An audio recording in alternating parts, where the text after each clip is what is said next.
no dogs, no litter, no kids. I know how I love my horticultural societies of royal varieties. They love a bit of mine. It's tough to keep it perfect, to protect it from the riff-raff. You get all sorts round here.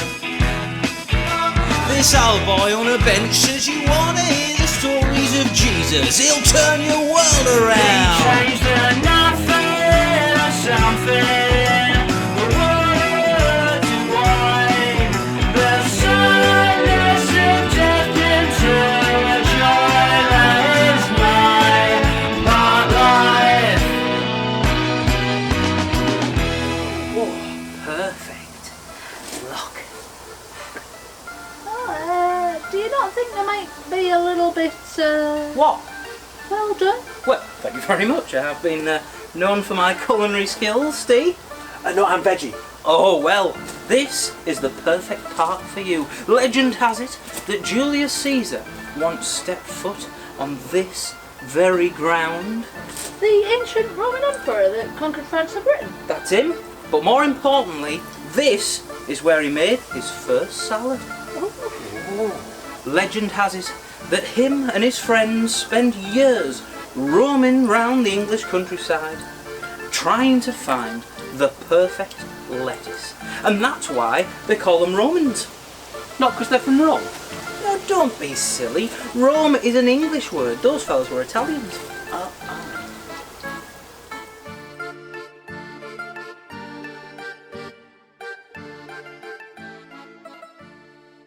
Right then, day 3. Another chance to check on our planting experiment. Let's have a look. Oh, well, something's definitely happening. I've got some nice green shoots coming out of these seeds outside of the flower pot and underneath the flower pot. Oh, there's more, but they're a bit yellower, those ones. I wonder why that is. Can you think why the ones that are in the light are growing a little bit slower, but quite a lot greener than the ones underneath in darkness? Must remember to give it a water. I hope that you've got your waterer there. Give it a water, good old drink. Right, well, we'll see what happens with that tomorrow, day 4, our final day. And you know what? I've got another riddle for you. Are you ready for it? I can look like a T, I can look like an X. I'm sometimes found on chains hung round people's necks.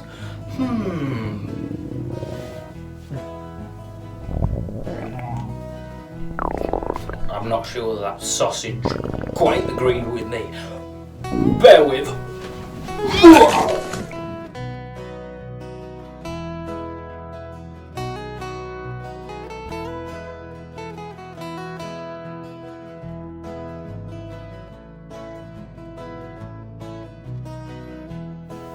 So yesterday we learned about how plants make their own food by photosynthesis, and then we started to think about why plants make flowers. Now if we have a look, what we're looking at here is the inside of a flower. And if we look very carefully, then what we might see is you might notice that there'd be some bees and insects on your flowers. And they've been attracted to the flowers because of the beautiful colours and the beautiful smells of these flowers. And what happens is they've come to have a drink of the nectar inside the flower. But what's also happening very cleverly is that the pollen inside of the flower is rubbing off onto the legs of the bees. And then when the bee flies off to go to another flower, bee flies off after it's had its nectar, flies off to another flower, and it leaves the pollen behind, and what that does is it fertilises the plant. And that means that the plant can then make some new seeds.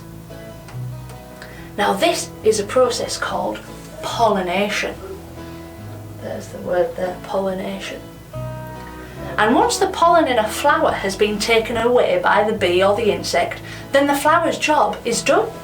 And the flower will then die, and the seeds will be produced in its place. So once the flower's done its job, then the flower dies and seeds will be produced in its place.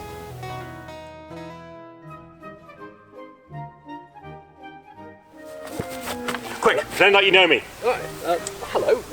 Right. How are you doing? I'm fine, but I've got to hide. You see, what happened was I was walking through the park like normal sunny day, and I saw this lovely bike just lying there, and I thought, oh, that bike shouldn't lie there. I know what I'll do. I'll take it for good measure. Maybe just to keep it safe a little bit, but I thought I'll just go grab it.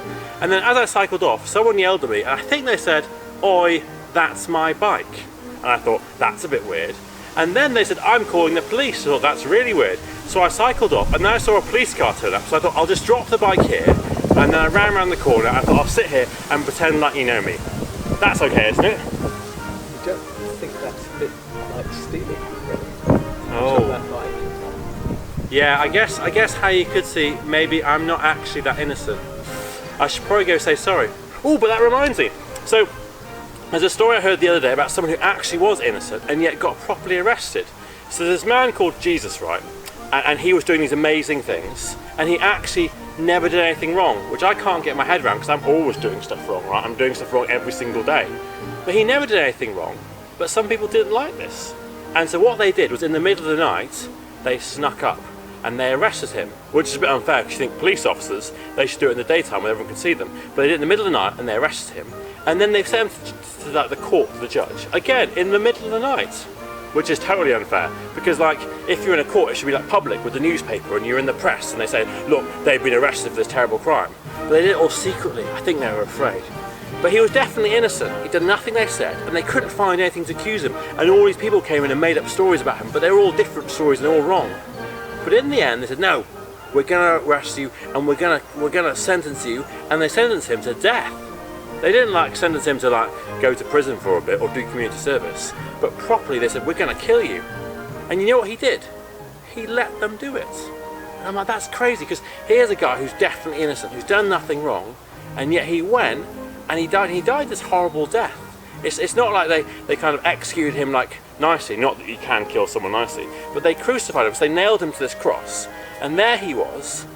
And he died and he said he was going to die for other people, for people like me and you. And I can't really get my head around that. How can an innocent guy who has done so many good things and is perfect die for people like me and you? And the worst thing was, there were two other guys next to him who died, and they were definitely criminals. They admitted that they'd done proper stuff wrong they had. And yet he died with them as a criminal, and he said he could like forgive these people. I thought that was crazy. But here's the weirdest thing, and then I should go say sorry to the police and admit to it. Apparently, this guy Jesus didn't stay dead. Now I can't get my head around that. I need to go find more information. But before I do that, I'm going to go find these police officers and say, oh, maybe I did actually sort of take this bike and say sorry. And hopefully, they'll forgive me. Right, nice to meet you. I'm off. Okay. Bye-bye. Bye-bye.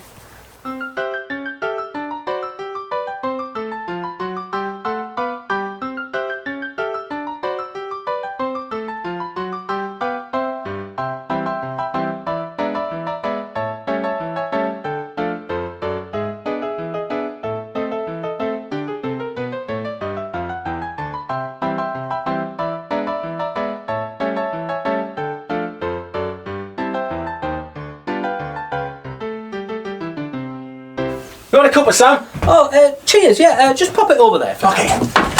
Oh, sorry. Oh, Sam, am I a bad person? No, you're a bad park ranger, but you know, I think you're a decent enough guy. What makes you say that anyway? But none of us are perfect, right? No, sadly not. Well, unless you count Jesus. Yeah, but you know, Jesus was the Son of God, right? Yeah. And he did things that were impossible. Yeah. Amazing. Yeah. But how come he didn't stop himself being killed? Well, maybe it was all part of God's plan. Oh, I don't get it. Well, you know, like we talked about yesterday, when you love somebody, you go above and beyond to help them. You help them in any way that you can, like Jesus did for his friends at the wedding. And we learnt from day one, the creation story, that we all need help, don't we? We've all done bad things and we need saving from them.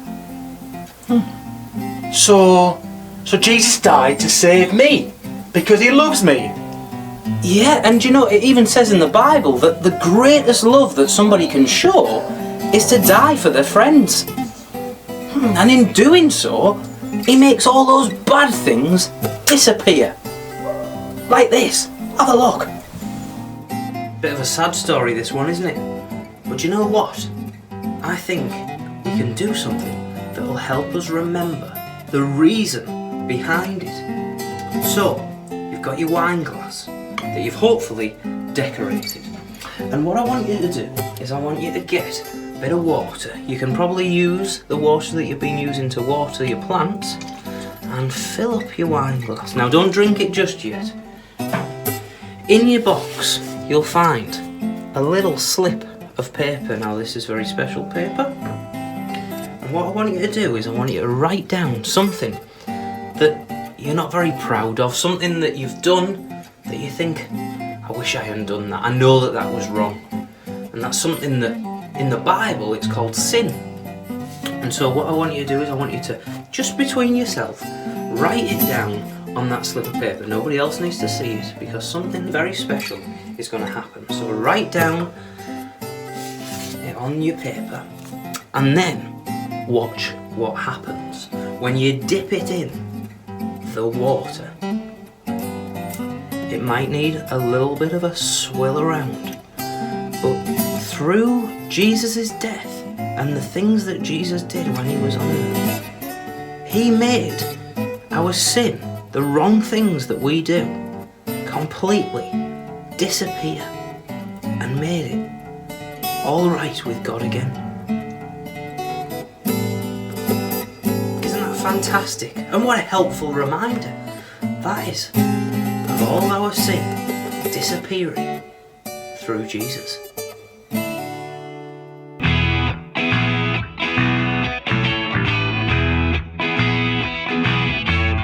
Oh, is it riddle time? Oh, what was it? I can look like a T, I can look like an X. I'm often found on chains hung round people's necks. It's a cross. Did you get that one?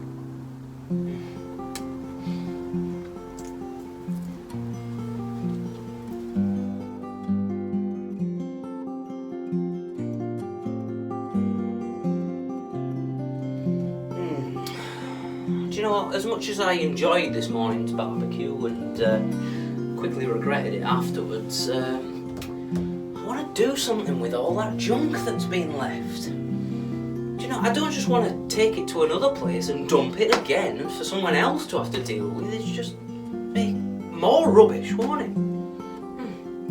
Wonder what we could do. Oh, I've had an idea. Yes, that'd be fantastic, wouldn't it? Oh, yes. Oh, I can see it now. Oh, I tell you what, why don't you see if there's any junk lying around your place? See if there's anything that you could build something with and make something out of nothing, something that would have been thrown away. See if you can create it into something so much better. And watch this space to find out what I do and see how I get on. Hey!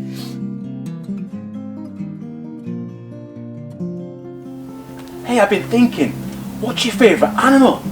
Is it a sharky, Parky Malarkey? No, not anymore, because I've changed my job and I've gone back to my maiden name to stop you from rhyming. So you're a park warden? Yes. And Jean Gordon? Gordon the Warden? Oh, not again.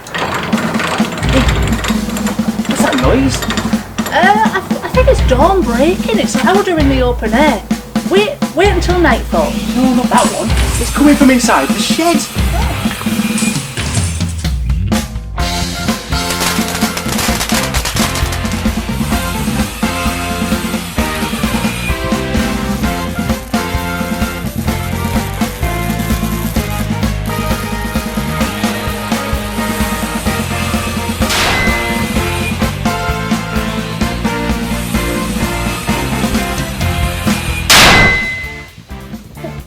Crikey, is that the time? Oh, I think I'm going to have to make it an all-nighter. See you later, everyone.